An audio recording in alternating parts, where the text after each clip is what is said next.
The sea was restless that morning, rolling under gray skies as the British destroyer HMS Vigilant cut through the cold Atlantic, her deck wet with mist and tension. The crew had been ordered to intercept a suspicious vessel believed to be carrying enemy intelligence, but no one expected what they found aboard. A single woman, drenched, wounded, and silent, with a salt-faded duffel and a defiant stare that seemed older than her years. She identified herself as Lieutenant Eleanor Graves of the Royal Navy Auxiliary Service, but her uniform was torn, and her insignia missing. The boarding officers exchanged looks of disbelief. No record showed any woman assigned to the codenames she gave. Within minutes, her wrists were cuffed in cold iron, her duffel bag confiscated, and she was marched below deck as the sailors whispered, some mocking, some curious. She offered no resistance, only silence, her gaze fixed on the horizon she could no longer see. Rumors spread fast. A spy, a deserter, a stowaway perhaps. But none could explain the look in her eyes, the calm that seemed carved out of the sea itself.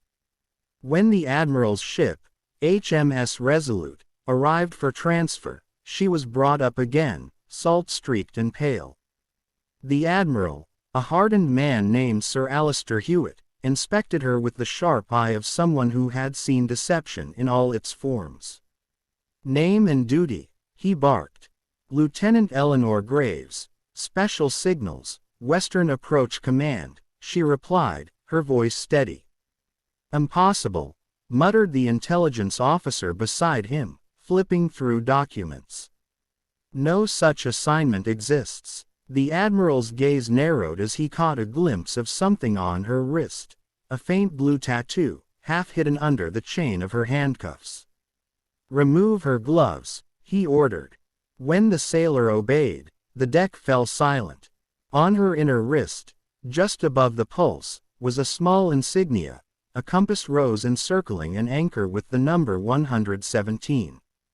The Admiral froze. That symbol was not decorative. It was the covert identification mark of Operation Sea Whisper, a classified unit of cryptographic couriers who worked under direct Admiralty control during the war, a unit so secret that even most officers had never heard its name. Those who bore the tattoo had delivered codes across hostile waters, often without escort, facing submarines, storms, and death. Only a handful had survived. Hewitt knew. He had signed their commendations himself years ago. He looked again at her bruised face and torn coat and felt a cold recognition. "Who gave you that tattoo?" he asked quietly. "Commander Reed. Before Calais fell," she replied without hesitation. Reed had died in that mission. There was no way an impostor could have known. "By God," whispered Hewitt, stepping back. "Release her. That tattoo's not for pretenders." The guards hesitated, confused, but he repeated the command louder, his voice carrying across the deck like a wave breaking on rock. "I said release her." The handcuffs clattered to the deck. She rubbed her wrists slowly, eyes steady but shimmering with tears she refused to shed. The crew looked at her differently now. Not as a prisoner but as someone who had walked through the edge of war and come back alive. Later, in the Admiral's quarters, the story spilled out in fragments. Her convoy had been ambushed off the coast of France. Her ship, HMS Meridian, went down within minutes. She had escaped on a lifeboat with encrypted dispatches sewn into her coat lining, drifting for days before being found. Every man aboard her ship had died. She alone had lived to carry the codes home. But when she was rescued, no one believed her. Her papers lost, her rank unrecorded, her mission erased by bureaucracy and secrecy. The Admiral listened in silence, the sound of the sea filling the spaces between her words. He knew what she said was true because the Admiralty had once made those missions invisible even to their own kind. "You did your duty," he said quietly. "And you did it alone." For the first time, her voice trembled.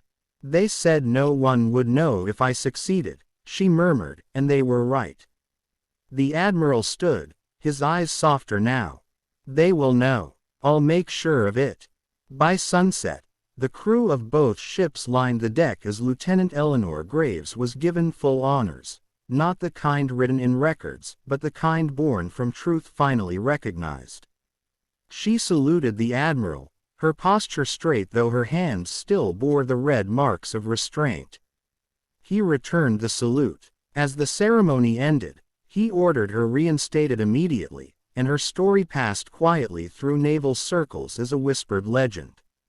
They said the woman with the compass tattoo carried not only coded messages but the spirit of all those lost couriers who had vanished between sea and silence.